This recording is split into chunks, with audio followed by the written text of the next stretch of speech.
మన ప్రభు అయిన యేసుక్రీస్తు నామములో ఈ సాయంకాలపు వేళ మిమ్మల్ని అందరినీ కూడా ఈ యొక్క ఆన్లైన్ బైబిల్ స్టడీకి ఆహ్వానిస్తున్నాను. మరి దినాన్న దేవుని యొక్క వాక్యంని మనం ధ్యానం చేద్దాం. యేసుక్రీస్తు ప్రభు యొక్క ఆయన జీవించిన జీవితం, అలాగే ఆయన చెప్పినటువంటి బోధలు, అలాగే ఆయన చేసినటువంటి పరిచర్య అనే అంశాన్ని మనము ధ్యానం చేస్తూ ఉన్నాం. అందులో భాగంగా యేసుక్రీస్తు ప్రభువారి యొక్క పరిచర్యను మనము ప్రారంభించాము. లూకా సువార్త 4వ అధ్యాయంలో నుండి, అలాగే దానికి సంబంధించినటువంటి వాక్యం యెషయా గ్రంథంలో ఉన్నటువంటి వాక్యాన్ని మనం ఆధారం చేసుకుని యేసుక్రీస్తు ప్రభు యొక్క పరిచర్యను మనము అధ్యయనం చేస్తున్నాం. మనం ఆ వాక్యాన్ని ఒకసారి చదువుకుందాం. ఎవరైనా లూకా సువార్త 4వ అధ్యాయము 17 నుంచి 19 దాకా చదవండి. లూకా సువార్త 4వ అధ్యాయం 17 నుంచి 19 దాకా చదవండి. మిగతా వారు యెషయా గ్రంథము 61తో మీరు రెడీగా ఉండండి. యెషయా గ్రంథము 61 మొదటి 2 వచనాలు. ప్రవక్త అయిన యెషయా గ్రంథము ఆయన చేతికి ఇయ్యబడెను. ఆయన గ్రంథము విప్పగా, ప్రభువు ఆత్మ నా మీద ఉన్నది, బీదలకు సువార్త ప్రకటించుటకై ఆయన నన్ను అభిషేకించెను. చెరలోనున్న వారికి విడుదలను, గ్రుడ్డివారికి చూపును కలుగునని ప్రకటించుటకును, నలిగిన వారిని విడిపించుటకును, ప్రభువు హితవత్సరము ప్రకటించుటకును ఆయన నన్ను పంపి ఉన్నాడు అని రాయబడిన చోటు ఆయనకు దొరికెను. ఓకే, ఇంకొకరు ఎవరైనా యెషయా గ్రంథము 61వ అధ్యాయము మొదటి 2 వచనాలు. యెషయా గ్రంథము 61 మొదటి 2 వచనాలు. Isaiah chapter 61 verses 1 and 2. యెహోవా ఆత్మ నా మీదకి వచ్చి ఉన్నది, దీనులకు సువర్తమానం ప్రకటించుటకు యెహోవా నన్ను అభిషేకించెను. నలిగిన హృదయము గల వారిని దృఢపరచుటకును, చెరలోనున్న వారికి విడుదలను, బంధింపబడిన వారికి విముక్తిని ప్రకటించుటకును, యెహోవా హితవత్సరము మన దేవుని ప్రతిదండన దినములు ప్రకటించుటకును, దుఃఖాక్రాంతులందరినీ ఓదార్చుటకు. ఓకే, మనం లూకా సువార్త 4వ అధ్యాయము 17 నుంచి 19 దాకా చదువుకున్నాం. అలాగే యెషయా గ్రంథము 61 మొదటి 2 వచనాలు చదువుకున్నాం.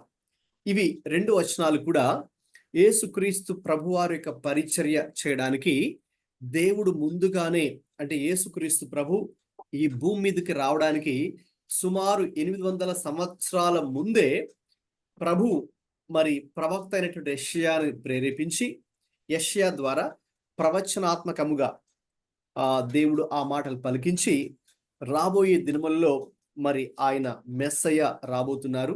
ఆ మెస్సయ్య ఎందుకు రాబోతున్నారు అంటే ఆయన ఈ పరిచర్య చేయడానికి ఆయన రాబోతున్నారు. ఆయన మీద దేవుని యొక్క ఆత్మ నిలిచి ఉంటుంది. ఆ దేవుని ఆత్మ అతని మీద నిలిచి ఉన్నప్పుడు ఆయన ఎటువంటి పరిచర్య చేయబోతున్నారు రాబోయే దినాల్లో అంటే, ఆయన వచ్చి బీదలకు సువార్త ప్రకటిస్తారు. అలాగే చెరలో ఉన్న వారికి ఆయన విడుదల ప్రకటించి వారిని విడిపిస్తారు, విడుదల ప్రకటిస్తారు. అలాగే గ్రుడ్డి వారికి ఆయన చూపుని దయచేస్తారు. ఆ గ్రుడ్డి వారికి చూపు అన్నప్పుడు అది భౌతికంగాను వర్తిస్తుంది. అలాగే ఆత్మీయ గ్రుడ్డితనంలో ఎవరైతే ఉన్నారో వారికి కూడా ఆయన విడిపించి ఆత్మీయ దృష్టిని కలిగి చేస్తారు, అది కూడా అక్కడ వర్తిస్తుంది. అలాగే ఎవరైతే నలిగిపోయి ఉన్నారో ఆ నలిగిన వారిని కూడా విడిపించడానికి, అలాగే ఇక ప్రభు యొక్క హితవత్సరాన్ని ప్రకటించుటకు ఆయన ఇటువంటి పరిచర్య చేయబోతున్నారు అని దేవుడు యెషయా ప్రవక్త ద్వారా తెలియజేశారు. అయితే ఆయన వచ్చి ఎవరి మధ్య పరిచర్య చేయబోతున్నారు అని మనం చూసినట్టయితే, ఇక్కడ స్లైడ్ మీద నేను పాయింట్స్ అని కూడా లిస్ట్ అవుట్ చేశాను కదండి. సుమారు 10 రకాల ప్రజల మధ్య ప్రభు వచ్చి ఆయన పరిచర్య చేశారు. అది మనం దేవుని యొక్క వాక్యంలో 4 సువార్తలు చూడగలం. Okay, right. ఇప్పుడు ఎవరైనా ఒకరు మైక్ ఆన్ చేసుకొని స్లైడ్ మీద ఉన్నటువంటి 10 విషయాలు చదవండి. Heading Ministry of Jesus to specific groups: tax collectors, sinners, poor, women, Gentiles, sinners, adultery, outcasts, lepers, sick, disciples, children, and religious leaders and rulers. Yes, thank you అండి. గమనించండి, మరి యేసుక్రీస్తు ప్రభు వారి యొక్క పరిచర్య వీరందరి మధ్య ఆయన జరిగించారు. మరి ప్రవక్త యెషయా ప్రవక్త ముందుగానే చెప్పినట్టుగా ఆయన వచ్చి ఇటువంటి వారి మధ్య ఆయన నివాసం చేస్తూ, వారి మధ్య జీవిస్తూ, మరి వారిని ప్రేమిస్తూ, మరి వారికి దేవుని యొక్క రాజ్యపు సువార్తను ఆయన ప్రకటించడం జరిగింది. మరి ఆయన వారికి రక్షణ సువార్తను ప్రకటించారు, అలాగే స్వస్థత పరిచర్య చేశారు, అలాగే విమోచన పరిచర్య కూడా ఆయన మరి చేయడము జరిగింది. అలాగే దేవుని యొక్క రాజ్యం గురించినటువంటి వార్త వారికి బోధించడం కూడా జరిగింది. రైట్. సో ఇంతవరకు కూడా మరి మనము ప్రీవియస్ బైబిల్ స్టడీస్లో, ఇంతకుముందు జరిగినటువంటి బైబిల్ స్టడీస్లో మరి ఒక్కొక్క సెక్షన్ కూడా మరి మీతో నేను పంచుకుంటూ ఉన్నాను. యేసుక్రీస్తు పరిచర్య అనే యొక్క సెక్షన్ మనం ప్రారంభించినప్పుడు అక్కడ మొదటిగా మనం చూసినటువంటి ఫస్ట్ పాయింట్ ట్యాక్స్ కలెక్టర్స్, సుంకపు గుత్తదారులు. ఆ రోజుల్లో వారు పాపులుగా పిలువబడేటటువంటి వారు. రైట్. సో దాని గురించి మనం చూసాం. రెండవ సెక్షన్ పేదవారు, బీదవారు, పూర్ పీపుల్. సో వారి మధ్య ప్రభు ఎలా పరిచర్య చేశారో చూసాం. ఇక మూడవ సెక్షన్ అది స్త్రీల మధ్య, అమాంగ్ విమెన్, ఏ రీతిగా ఆయన పరిచర్య చేశారు. అంటే ఆనాటి సమాజంలో మరి స్త్రీలు అనేవారు ఏ రీతిగా ఉండేవారు, మరి వారి పట్ల సమాజానికి ఉన్నటువంటి అవగాహన ఏ రీతిగా ఉండేది, మరి ప్రభు వచ్చి వారి మధ్య ఏ రీతిగా పరిచర్య చేయడం ద్వారా వారి జీవితాలు కూడా మార్చబడ్డాయో అది చూసాం. రైట్. ఓకే, ఈ రోజు బైబిల్ స్టడీలో మనం ఆ ఫోర్త్ టాపిక్ అనేది మరి మనము అధ్యయనం చేయబోతున్నాం. జెంటైల్స్ అంటే అన్యుల మధ్య కూడా ఏ రీతిగా యేసు ప్రభు వారు పరిచర్య చేశారో ఈరోజు ధ్యానం చేయబోతున్నాం. రైట్. యోహాను సువార్త 10వ అధ్యాయము 16వ వచనాన్ని చదువుకుందాం. ఎవరైనా చదవండి, స్లైడ్ మీద ఉంది కదా, చూసి చదవండి. I have other sheep that are not of this pen. I must bring them also. They too will listen to my voice, and there shall be one flock and one shepherd. Yes, తెలుగులో కూడా చదవండి.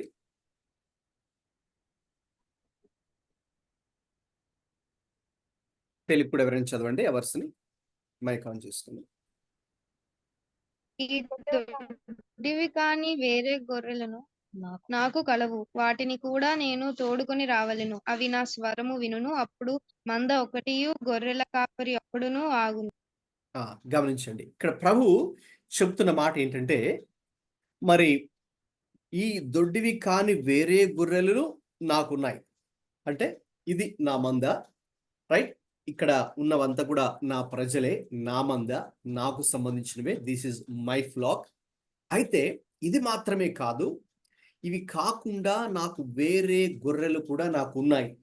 అవి ఎక్కడో ఉన్నాయి. అవి ఇక్కడ ఈ మందలో లేవు, ఈ ఫ్లాక్లో లేవు, ఎక్కడో బయట అవి తిరుగులాడుచు ఉన్నాయి. కాబట్టి నేను ఈ లోకానికి ఎందుకు వచ్చానంటే, నేను వెళ్ళి వాటిని వెతుక్కుంటూ వెళ్ళి ఆ గొర్రెలు ఎక్కడున్నాయో కనుక్కొని వాటిని కూడా తీసుకుని వచ్చి తిరిగి ఈ దొడ్డిలో వాటిని చేర్చాలి. ఈ యొక్క ఫ్లాక్లో వాటిని కూడా చేర్చాలి. అప్పుడు అవన్నీ కూడా మరి గొర్రెల కాపరి ఒకరవుతారు, అలాగే మంద కూడా ఒకటే అవుతుంది అని ఆయన చెప్పారు.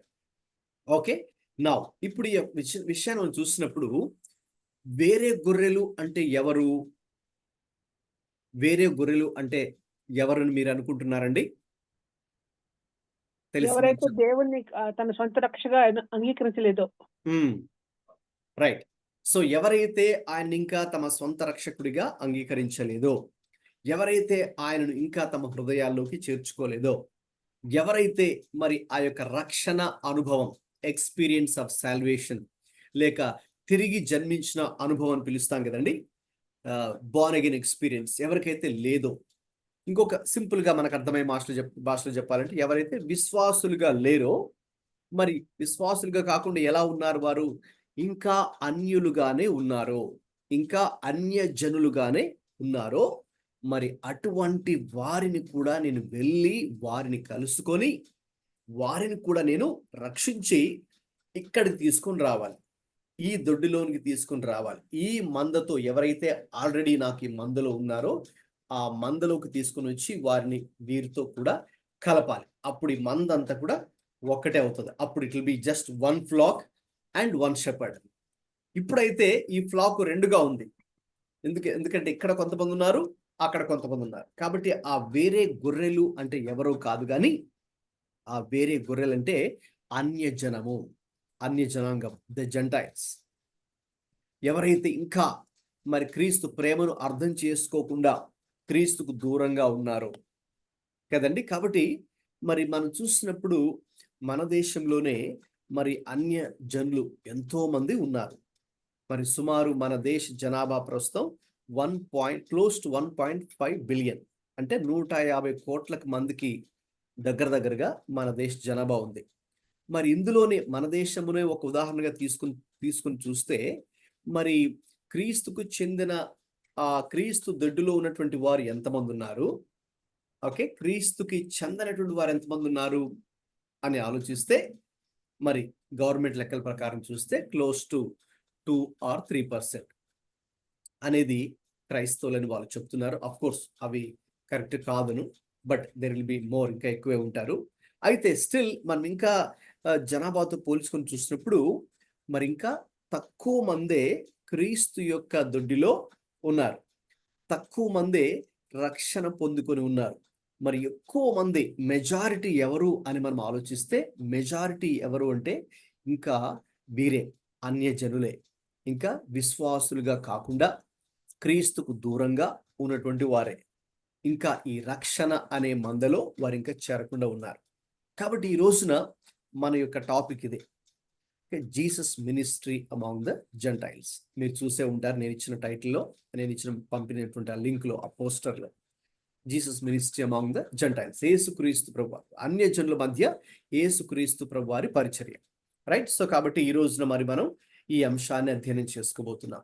సో దీనికి సుమారు నేను ఒక 6 సన్నివేశాలను ఐడెంటిఫై చేయడం జరిగింది. So we going to study briefly 6 incidents in the Bible. ముఖ్యంగా 4 సువార్తల్లో యేసు ప్రభువారు ఈ అన్యజనుల మధ్య చేసిన పరిచర్య ఒక 6 సన్నివేశాలను ఎంచుకొని ఏ రీతిగా మరి ఆయన వారి మధ్యకు వెళ్ళి పరిచర్య చేశారో ఒక్కొక్కటి కూడా మరి మనం చూద్దాం. సో కాబట్టి మీరు ఇవి నేను ఎక్స్ప్లెయిన్ చేస్తుండగా మీరు ఒక్కొక్కటి కూడా నోట్ చేసుకుంటుండండి, రైట్. మొట్టమొదటి సన్నివేశం, ఫస్ట్ ఇన్సిడెంట్ ఏంటి అంటే హీలింగ్ ద సెంచురియన్స్ సర్వెంట్, శతాధిపతి సేవకుడి యొక్క స్వస్థత. అది మనకు మత్తయి సువార్త 8లోను, లూకా సువార్త 7లో కూడా మీరు స్లైడ్ మీద చూస్తున్నారుగా, రెఫరెన్సెస్ లో ఉంది. ఫస్ట్ దానికి సంబంధించిన ఒక వీడియో చూద్దాం, తర్వాత నేను మీకు దాన్ని వివరిస్తాను.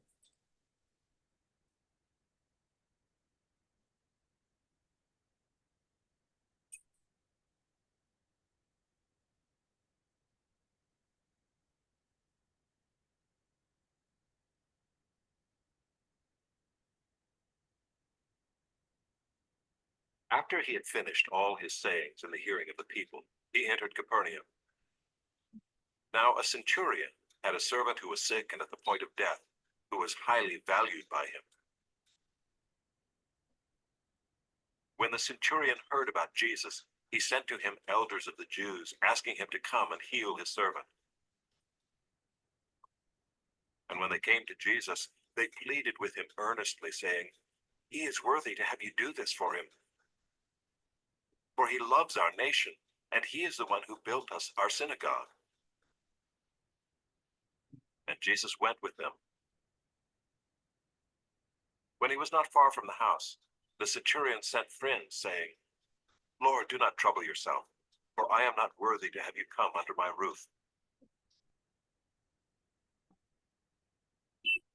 Therefore I did not presume to come to you, but say the word, and let my servant be healed. For I too am a man set under authority, with soldiers under me. And I say to one, 'Go,' and he goes, and to another, 'Come,' and he comes, and to my servant, 'Do this,' and he does it."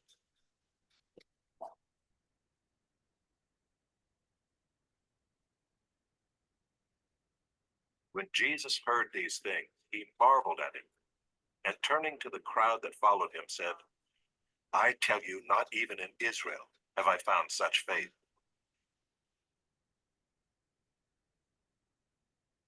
when those who had been sent returned to the house, they found the servant well.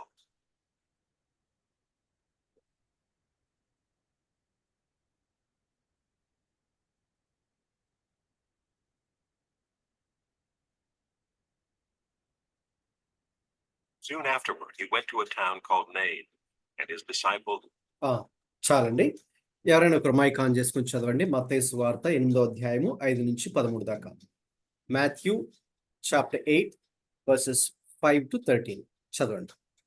ఆయన కపెర్నహూములో ప్రవేశించినప్పుడు ఒక శతాధిపతి ఆయన యొద్దకు వచ్చి, ప్రభువా, నా దాసుడు పక్షవాయువుతో మిగులు బాధపడుచు ఇంటిలో పడి ఉన్నాడని చెప్పి ఆయనను వేడుకొనెను. యేసు, నేను వచ్చి వాణ్ణి స్వస్థపరిచెదనని ఆయనతో చెప్పగా, ఆ శతాధిపతి, ప్రభువా, నీవు నా ఇంటిలోనికి వచ్చుటకు నేను పాత్రుడను కాను. నీవు మాట మాత్రము సెలవిమ్ము, అప్పుడు నా దాసుడు స్వస్థపరచబడదు. నేను కూడా అధికారమునకు లోబడిన వాడను. నా చేతి క్రింద సైనికులున్నారు. నేను ఒకని పొమ్మంటే పోవును, ఒకని రమ్మంటే వచ్చును. నా దాసుని ఈ పని చేయమంటే చేయునని ఉత్తరమిచ్చెను. యేసు ఈ మాట విని ఆశ్చర్యపడి వెంట వచ్చుచున్న వారిని చూచి, ఇశ్రాయేలులో నేనెవరికైనాను నేనింత విశ్వాసం ఉన్నట్టు చూడలేదని నిశ్చయముగా మీతో చెప్పుచున్నాను. అనేకులు తూర్పు నుండి పడమటి నుండి వచ్చి అబ్రహాంతో కూడాను, ఇస్సాకుతో కూడాను, యాకోబుతో కూడాను పరలోక రాజ్యమందు కూర్చుందురు గాని రాజ్య సంబంధులు వెలుపటి చీకటిలోనికి త్రోయబడుదురు.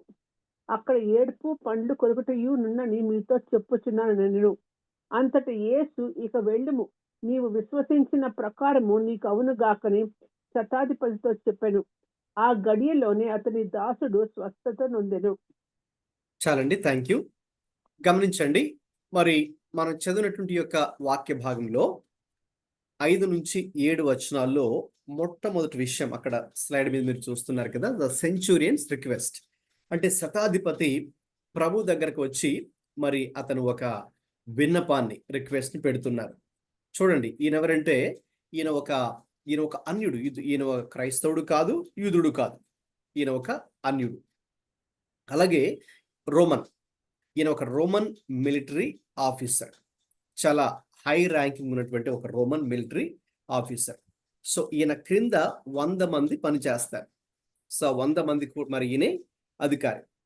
అయితే ఈయన ఎప్పుడైతే తన దాసుడు మరి ఆయన దగ్గర పనిచేసే చాలా మంది వారిలో ఒకనికి అస్వస్థత కలిగినప్పుడు మరి వెంటనే ఆయన స్పందించి మరి ప్రభు దగ్గరికి మరి ఆయనే వచ్చి మరి ప్రభు దగ్గర మరి అది కూడా ప్రభు మరి ఒక విధంగా చెప్పాలంటే ఆయన వస్తాననే మాట చెప్పినప్పటికి కూడా మరి ఆయన ఎంతో తనను తాను ఒక విధంగా చెప్పాలంటే అధికారము కలిగినటువంటి వ్యక్తిగా ఉన్నప్పటికీ కూడా మరి ఆయనే తగ్గించుకొని, ప్రభువా, మరి మీరు నా ఇంటికి లేకపోతే ఆ స్థలానికి రావడానికి కూడా నేను పాత్రుడను కాను, కాబట్టి మీరు ఇక్కడ నుంచే, అంటే ప్రభు ఎక్కడైతే అక్కడ ఉన్నారో ఆ ప్రాంతంలో, ఆయన కపెర్నహూములో ఉన్నారని అక్కడ ఉంది కదా పైన, అక్కడ నుంచే మీరు ఒక మాట సెలవివ్వండి చాలు, మరి అక్కడ దూరంలో ఉన్నటువంటి నా యొక్క దాసుడికి స్వస్థత కలుగుతుంది.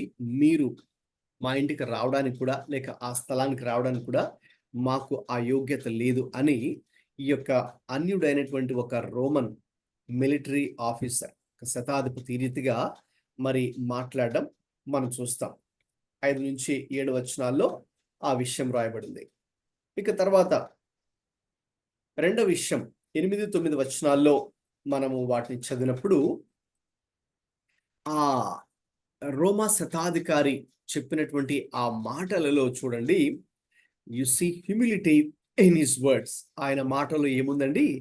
తగ్గింపుని మరి మనము చూస్తాం. అందుకే ఒక్క మాట, మీరు సెలవివ్వండి ప్రభువా చాలు, మరి నా దాసుడు స్వస్థత పొందుకుంటాడు అని మనం చూస్తున్నాం. సో చూడండి, అక్కడ యేసుక్రీస్తు ప్రభు యందు ఒక మాట సెలవిస్తే చాలు, అతని దాసుడు స్వస్థత పొందుకుంటాడు అనేటువంటి ఒక అతనిలో మనము తగ్గింపును చూస్తున్నాము. అలాగే అతనిలో ఉన్నటువంటి గొప్ప విశ్వాసాన్ని కూడా మనం చూస్తున్నాం. వాస్తవంగా 9వ వచనాన్ని మనం చూసినప్పుడు అక్కడ మనకు అర్థమయ్యే విషయం ఏంటంటే, అతను ప్రభుకి ఏం చెప్తున్నారు, మరి నేను కూడా అధికారంలోకి లోబడిన వాడను, నా చేతి క్రింద సైనికులు ఉన్నారు, నేను ఒకరిని పొమ్మంటే పోను, ఒకరిని వచ్చంటే, ఒకరిని రమ్మంటే వచ్చును, నా దాసుని ఈ పని చేయమంటే చేయును అని ఉత్తరం ఇచ్చను. కాబట్టి ఇతను in a way he's a man of authority, ఆయనకు అధికారం ఉంది. అలా అధికారం అంటే ఏంటో కూడా మరి అతనికి తెలుసు. అయినప్పటికీ కూడా right, as a man who has authority, ఓకేనండి, నౌ హీ ఈస్ రియలైజింగ్, ఏంటి ఆయన ఇప్పుడు గుర్తిస్తున్న విషయం ఏమిటి అంటే, ఇప్పుడు నాకైతే ఈ లోక సంబంధంగా ఒక అధికారం ఉంది, ఆ అధికారాన్ని కలిగి ఉన్నాను, అందుకే నా దాసుని ఒకరిని వెళ్ళమంటే వెళ్తాడు, రమ్మంటే వస్తాడు. బట్ ఇప్పుడు ఆయన ముందు ఎవరున్నారు, డివైన్ అథారిటీ, దైవికమైనటువంటి అధికారము కలిగిన వ్యక్తి నా ముందు ఉన్నాడు. ఇప్పుడు ఈ యొక్క లోక సంబంధమైనటువంటి ఫిజికల్ ఆర్ వరల్డ్లీ అథారిటీతో మరి ఒకరిని రమ్మంటే ఒకడు వస్తాడు, ఒకడు వెళ్ళమంటే ఇంకొకటి వెళ్తాడు. కానీ ఈ డివైన్ అథారిటీ ముందు రైట్, ఆయనకి సర్వము, అన్నిటిపై, ఈవెన్ సిక్నెస్ పై, ఒకరి యొక్క వ్యాధి మీద కూడా అధికారం ఉంటుంది అని అతను, అంటే ఆ యొక్క వ్యాధిని బాగు చేసేటటువంటి అధికారము, స్వస్థపరిచేటువంటి అధికారము, ఈ యొక్క దైవ సంబంధమైన అధికారము ఉన్న వ్యక్తికి ఉన్నది అని అతడు గుర్తించాడు. గమనించండి. సో ఇక్కడ మనం నేర్చుకునే ఒక ప్రాముఖ్యమైన పాఠం ఏంటి అంటే, ఆయన యేసుక్రీస్తు గొప్ప అధికారము కలిగినటువంటి వ్యక్తి అని ఆయన గ్రహిస్తూ ఉన్నాడు. యేసుక్రీస్తు ప్రభువారు సార్వభౌమాధికారాన్ని కలిగి ఉన్నాడు అనేది ఆయన గ్రహిస్తూ ఉన్నాడు. ఓకే, అది ఇక్కడ మరి మనము 8-9 వచనాలు చూస్తున్నాం. ఇక తర్వాత 10-12 వచనాలు మనము చూసినప్పుడు మరి అక్కడ యేసుక్రీస్తు ప్రభు ఆయన విశ్వాసాన్ని చూసి ఆశ్చర్యపోతున్నట్టుగా మనం చూస్తూ ఉన్నాం. అందుకే ఎప్పుడైతే ఆయన మాట అన్నారో, ప్రభువా మరి మీరు ఒక మాట ఇక్కడ నుంచి చెప్పండి చాలు, అక్కడ ఉన్నటువంటి నా దాసుడు స్వస్థపరచబడతాడని చెప్పినప్పుడు చూడండి, యేసు ఆ మాట విని ఆశ్చర్యపడి, చూసారా ఆ మాటని, ఆశ్చర్యపడి. యేసు ప్రభువారు మరి ఆశ్చర్యపడిన సంగతులు మనకు బైబిల్లో చాలా తక్కువే కనిపిస్తాయి. ఆ తక్కువగా కనిపించే సందర్భాలు ఇది కూడా ఒకటి. తర్వాతది కూడా మరి మనము నెక్స్ట్ అధ్యయనం చేయబోతున్నాం. సో ఇక్కడ మరి యేసు ప్రభువే ఆశ్చర్యపోయారంటే, జీసస్ హిమ్సెల్ఫ్ మార్వెల్డ్. సో ఎందుకు ఆయన సైతము ఆశ్చర్యపోయారు? వాస్తవంగా ప్రభుకు అన్ని విషయాలు కూడా తెలుసు, అతను ఆ మాట చెప్పక ముందే కూడా తెలుసు ఆయన ఎలా స్పందిస్తాడు. అయితే ఆయన ఎందుకు అక్కడ ఆశ్చర్యపోయారు అంటే, ఆయన అన్యజనుడు అయినటువంటి ఈ రోమన్ మిలిటరీ ఆఫీసర్, ఆ రోమా శతాధిపతి ప్రభు మీద అతనికి ఉన్నటువంటి విశ్వాసాన్ని చూసి ప్రభు ఆశ్చర్యపోయారు. ఎంతగా ఆశ్చర్యపోయారంటే, యేసు ప్రభు ఒక మాట అన్నారు 10వ వచనంలో, ఇశ్రాయేలులో నెవనికైనను నేను ఇంత విశ్వాసం ఉన్నట్టు చూడలేదు అని యేసు ప్రభు చెప్తున్నారు. అంటే నేను ఇశ్రాయేలులో కూడా, అంటే మేము దేవుని ప్రజలు, మేము దేవుని చేత ఎన్నుకోబడిన జనాంగము, మేము ప్రత్యేకించబడిన జనాంగము అని వీరు చాలా గట్టిగా నమ్ముతున్నారు యూదులు, హెబ్రీయులు, యూదులు లేక ఇశ్రాయేలీలు. ఓకే, అయితే వారిలో కూడా నేను ఇంతగా విశ్వాసమైన వ్యక్తులు నేను చూడలేదు. ఈ వ్యక్తి అన్యుడైనప్పటికీ కూడా ఇశ్రాయేలులో లేని గొప్ప విశ్వాసాన్ని ఇతడు కలిగి ఉన్నాడని చూసి ప్రభువారే ఆశ్చర్యపోయారు. సో కాబట్టి గమనించండి, ఆ విశ్వాసము అనేది చాలా చాలా ప్రాముఖ్యం. మనం నేర్చుకునేటటువంటి ఇంకొక పాఠాల్లో అది కూడా ఒకటి. ఇక్కడ faith very very important. So ప్రభు మీద మనం ఎటువంటి విశ్వాసాన్ని కలిగి ఉన్నాం? కేవలం మరి విశ్వాసము నేను కూడా కలిగి ఉన్నాను అని చెబితే సరిపోదు. What type of faith, okay, లేకపోతే ఎంత విశ్వాసపు పరిమాణమును, what is the level of faith we have towards our God అనేది చాలా చాలా ప్రాముఖ్యం. సో ప్రభువారు దాన్ని కూడా చూస్తారు అనేది ఇక్కడ మరి మనకు చాలా స్పష్టంగా అర్థమవుతుంది కదండి. కాబట్టి ఒక విధంగా ఇశ్రాయేలీల్లో మరి ఎటువంటి విశ్వాసము వారు దేవుడి మీద కలిగి ఉన్నారో ప్రభుకు తెలుసు. అలాగే ఇక్కడ ఒక అన్యుడు, ఒక జెంటైల్ రోమన్ మిలిటరీ ఆఫీసర్ ఎటువంటి విశ్వాసాన్ని కలిగి ఉన్నారో అది మనము చూస్తున్నాం. కాబట్టి ఎప్పుడైతే ప్రభు ఇది చూశారో ఒక పెద్ద స్టేట్మెంట్ ప్రభు చెప్పారు. ఓకే, ఆ స్టేట్మెంట్ విని అందరూ షాక్ అయ్యారు. ఏంటి ఆ స్టేట్మెంట్? వర్స్ 11 11వ వచనంలో ఉంది. చదవండి ఒకసారి 11వ వచనం. అనేకులు తూర్పు నుండి పడమట నుండి వచ్చి అబ్రహాముతో కూడాను ఇస్సాకుతో కూడాను యాకోబుతో కూడాను పరలోక రాజ్యమందు కూర్చుందురు గాని రాజ్య సంబంధులు వేలుపట్టి చీకటిలోని త్రోయబడుదురు. అక్కడ ఏడ్పును పండ్లు కొరుకుటయు నుండునని మీతో చెప్పుచున్నానను.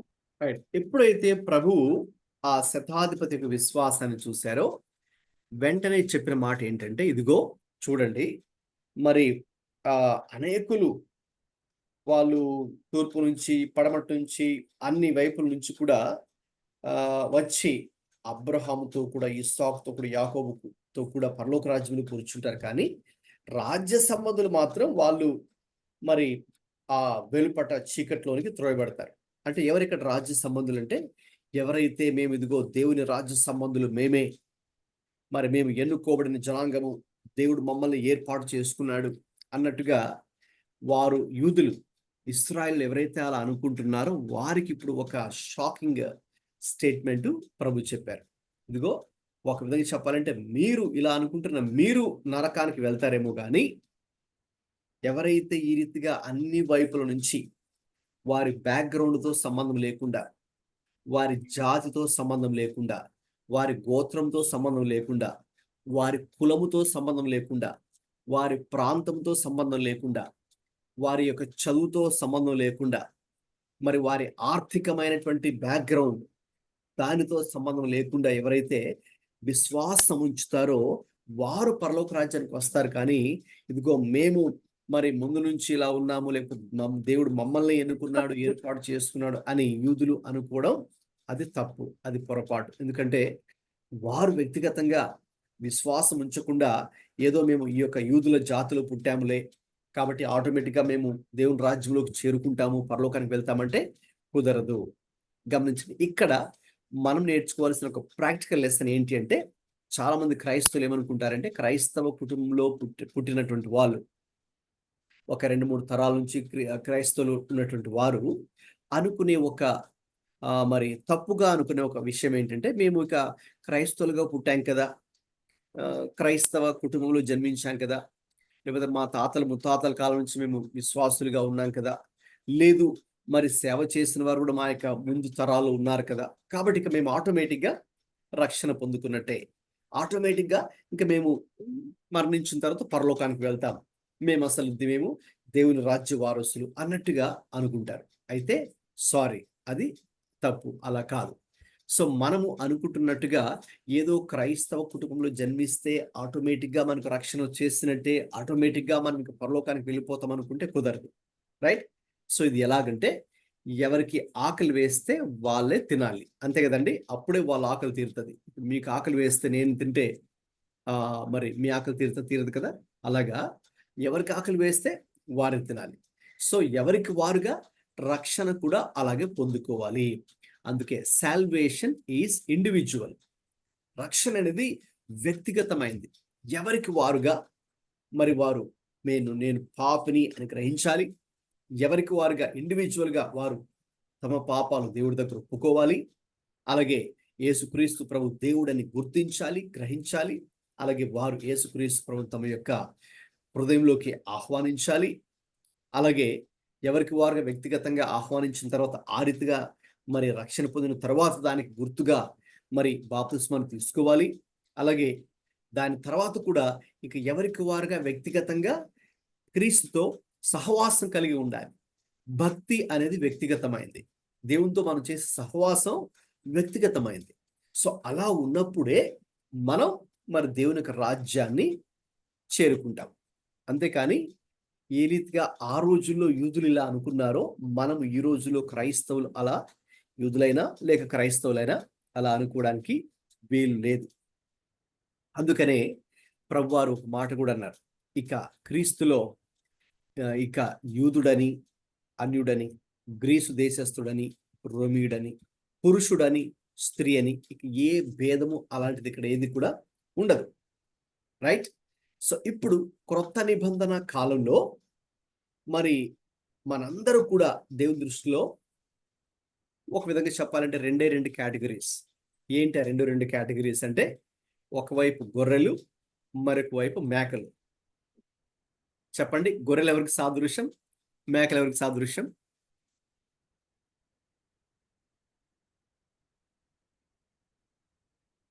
తెలిసిన వారు చెప్పండి.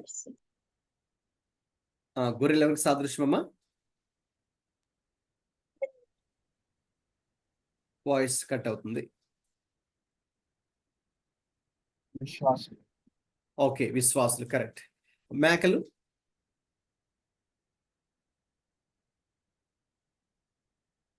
చెప్పండి. అవిశ్వాసులు. అవిశ్వాసులు కరెక్ట్. ఓకే, గొర్రెలు విశ్వాసులకు, మేకలు అవిశ్వాసులు. సో కాబట్టి ఆ రెండు తేడా. సో అంతేకాని అన్యులు యూదులు అనే తేడా లేదు, ఇంకా లేక స్త్రీలు పురుషులు అనే తేడా లేదు, చదువుకున్న వారు చదువులేని వారు అనే తేడా ఏం లేదు. రైట్. సో ఒకటి, వారు రక్షించబడ్డారా, రక్షణ పొందని వారా, that is the difference. Okay. So కాబట్టి అందుకే ప్రభువారు ఆ విషయం చెప్పారు. క్రీస్తులో ఇక ఆ తేడా ఏది కూడా లేదు, ఆ తేడా ఏమి కూడా లేదు. కాబట్టి అది ఆనాడు ప్రభువారు ఆ సన్నివేశాన్ని ఎందుకు ఆయనే ఆశ్చర్యపోయారు అంటే, ఆ రోజుల్లో కూడా యూదులు చాలా మంది ఆయన నమ్మలేదు. వాక్యంలో చదువుతాం కదండి, ఆయన తన స్వకీయుల యొద్దకు వచ్చెను, వారు ఆయనను తిరస్కరించారు, వారు ఆయన్ని అంగీకరించలేదు. మరి వారు ఆయన్ని అంగీకరించకుండా రక్షకుడి లోకానికి వస్తే, రక్షకుని అంగీకరించకుండా ఎలా రక్షించబడతారండి? మరి వాళ్ళేమనుకున్నారు, మేము రక్షణ పొందేసాం అనుకుంటున్నారు. ఆటోమేటిక్గా ఏదో ఈ యొక్క వంశంలో పుట్టాము, ఈ జాతిలో పుట్టాము కాబట్టి ఆటోమేటిక్గా మేము రక్షణ పొందినట్టే. నో. అందుకే యేసుక్రీస్తు ప్రభువారి కంటే ముందు బాప్తిస్మిచ్చి యోహాను కూడా వచ్చి ఆయన కూడా సర్ప సంతానమా అని యూదులను, మరి శాస్త్రులను, పరిసయ్యులను మరి ఆయన కూడా ఆ రీతిగా సంబోధించడం జరిగింది కదండి. మరి వారు అనుకున్నారు మేము అబ్రహాము సంతానం అని అన్నారు. కానీ ఆయన ఏమన్నారు, లేదు మీరు అబ్రహాము సంతానం కాదు, మీరు అపవాది సంతానం అన్నారు. ఎందుకంటే వారు నిజంగా మరి ఏదో వారు పేరుకి అలా చెప్పుకుంటున్నారు, లేకపోతే మేము యూదులుగా జన్మించాం కాబట్టి ఆటోమేటిక్గా మేము ఇక దేవుని జనాంగం అనుకుంటున్నారు. కానీ వాస్తవంగా అయితే వారు దేవునికి, వారి హృదయం దేవునికి చాలా దూరంగా ఉంది. అందుకే ప్రభువు ఏమన్నారు, ఆ విషయంలో వారు పశ్చాత్తాపడాలి. పశ్చాత్తాపడి వారు ప్రభువుని ఎవరికి వారుగా తమ సొంత రక్షకుడిగా వారు అంగీకరించాలి. Okay, right. కాబట్టి ఈ సన్నివేశాన్ని మనం చూసినప్పుడు, ఈ విషయం చూసినప్పుడు మరి ఆ రోజుల్లో యూదులలో కూడా లేని ఆ విశ్వాసం, ఆ పశ్చాత్తాపం, లేకపోతే ఆ మారు మనస్సు, లేకపోతే దేవుడు ఆయన సార్వభౌమాధికారం గలవాడు అనే విషయాన్ని గ్రహించడం, ఆ గ్రహింపు వాళ్ళకి లేదేమో కానీ యూదులకు, ఈ అన్యుడికి ఉన్న విషయాన్ని చూసి ప్రభువారు ఆశ్చర్యపోయారు. సో ఇక్కడ చూస్తే దేవుని రాజ్యం, Kingdom of God is open to all who believe. Okay, only thing విశ్వాసం అనేది ఒక్కటే ప్రభు చూస్తారు. ఇంకా వాళ్ళ వీళ్ళ అనేది ఇంకా ఏ డిఫరెన్స్ మరి ఇందులో కూడా ఉండదు. అది ఈ విషయాన్ని మనకి చూస్తాం.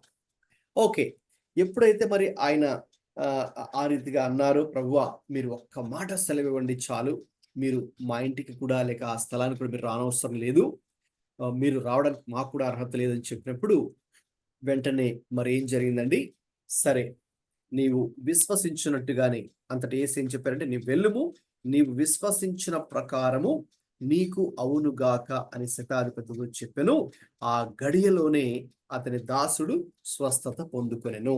కాబట్టి ఈ శతాధిపతి ఏదైతే విశ్వసించాడో, యేసయ్య ఇక్కడ నుంచి ఒక మాట సెలవిస్తే చాలు అక్కడున్న నా దాసుడు స్వస్థత పొందుకుంటాడు అని ఏ రీతిగా అయితే ఆయన విశ్వసించాడో అలాగే జరిగింది. దేవునికి స్తోత్రం. కాబట్టి ఆ విశ్వాసము చాలా ప్రాముఖ్యమైనది. ప్రభువారు కూడా ఎవరైతే స్వస్థత పొందుకున్నారో నీవు విశ్వాసం ఉంచిన ప్రకారముగానే నీకు స్వస్థత కలుగునుగా కన్నారు. కాబట్టి మన విశ్వాసం చాలా ఇంపార్టెంట్, రైట్? మనం దేవుని నుంచి ఏదైనా ఒక అద్భుతం పొందుకోవాలి అనుకుంటే సో దానికి కావలసినటువంటి షరతు విశ్వాసం. Okay, our faith can lead to miracles that glorify God. అర్థమవుతుంది కదండి? మరి మన విశ్వాసమే దేవుని నుంచి గొప్ప గొప్ప అద్భుతాలు మనం పొందుకోవడానికి అది దోహదపడుతుంది. సో కాబట్టి మన విశ్వాసం ఎలా ఉంది మరి ఈరోజు మనం ఆలోచించుకోవాలి, మనం పరీక్షించుకోవాలి. ఓకే, ముఖ్యంగా ఒక అన్యుడి నుంచి మనం ఈ పాఠం నేర్చుకుంటున్నాం. అన్యుడు అనేటువంటి రోమన్ మిలిటరీ ఆఫీసర్, రోమా శతాధిపతి అయినటువంటి ఆ వ్యక్తి నుంచి మరి ప్రభు యందు మరి ఎటువంటి చిన్న అనుమానం కూడా లేకుండా కదండి. సో విశ్వాసులుగా మనమే చాలాసార్లు దేవుడు తెలిసిన మనమే, ప్రార్థన తెలిసిన మనమే, వాక్యం తెలిసిన మనమే కదండి. చాలాసార్లు మనకి ఏదైనా కొన్ని సమస్యలు రాగానే మనమే కొంత డిస్టర్బ్ అయిపోయి కదండి, మరి మనమే మన విశ్వాసమే కొంచెం బలహీనపడుతుంటది. ఇక్కడ చూడండి, అతడు ఒక అన్యుడు, మరి ప్రార్థన, వాక్యము, దేవుడు ఇవేవి ఆయనకు తెలియదు. అయితే ప్రభు మీద మరి సంపూర్ణ విశ్వాసం అయితే ఉంది. ఓకే, సో ఆ ఫెయిత్ ఎలిమెంట్ ఏదైతే అతనిలో ఉందో దాన్నే ప్రభు చూచి అతన్ని అభినందించాడు. హీ అప్రిషియేటెడ్ హిస్ ఫెయిత్ కదండి. కాబట్టి అది మనం ఇక్కడ నేర్చుకునే విషయం ఈ మొదటి సంఘటన ద్వారా. రోమా శతాధికారి దాసుని స్వస్థపరచుట. కాబట్టి అతను ఒక అన్యుడైనప్పటికీ కూడా మరి ప్రభు అతని మన్నవిని ఆలకించి అతని దాసుని స్వస్థపరచడం జరిగింది. రైట్, ఇప్పుడు రెండవ సన్నివేశంలోకి వెళ్దామండి. హెడ్డింగ్ చదవండి. Healing the Canaanite woman's daughter. Yes, కనాను స్త్రీ కుమార్తెను స్వస్థపరచుట. ఆ వీడియోను ఫస్ట్ చూద్దాం.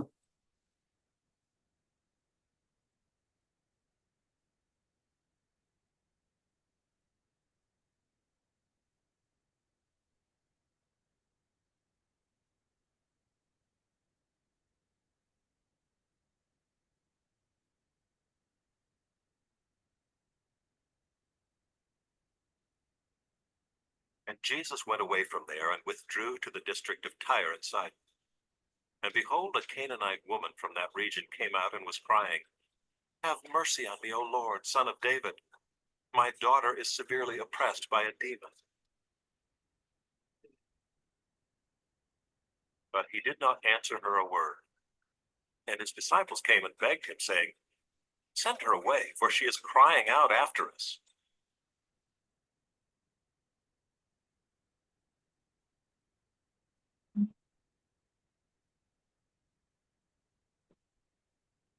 He answered, "I was sent only to the lost sheep of the house of Israel."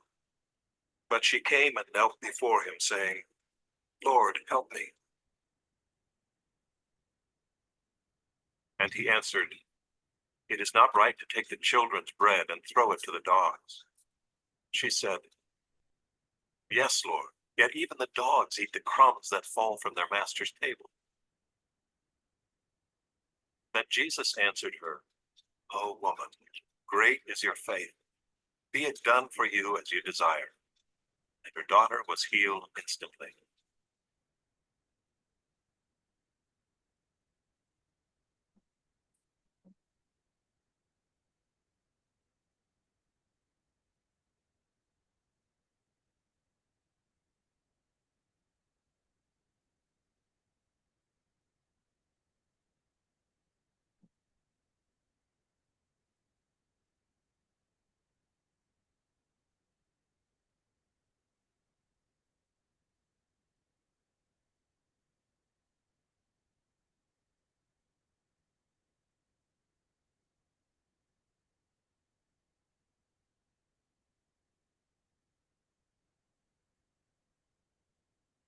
Right, మత్తయి సువార్త 15వ అధ్యాయం 21 నుంచి 28 దాకా చదవండి. Matthew chapter 15, 21 to 28.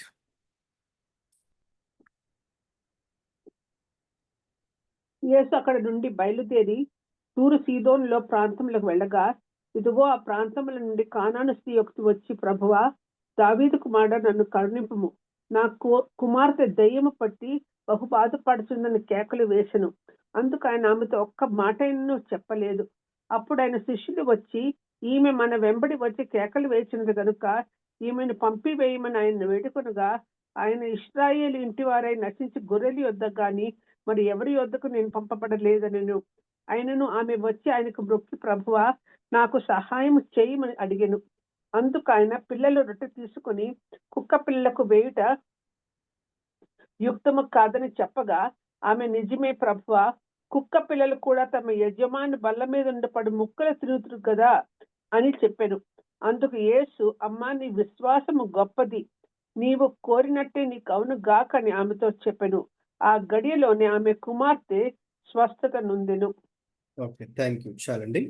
గమనించండి, మనం చదువుకున్నటువంటి యొక్క వాక్య భాగాన్ని ఇప్పుడు మరి మనము స్టడీ చేద్దాం.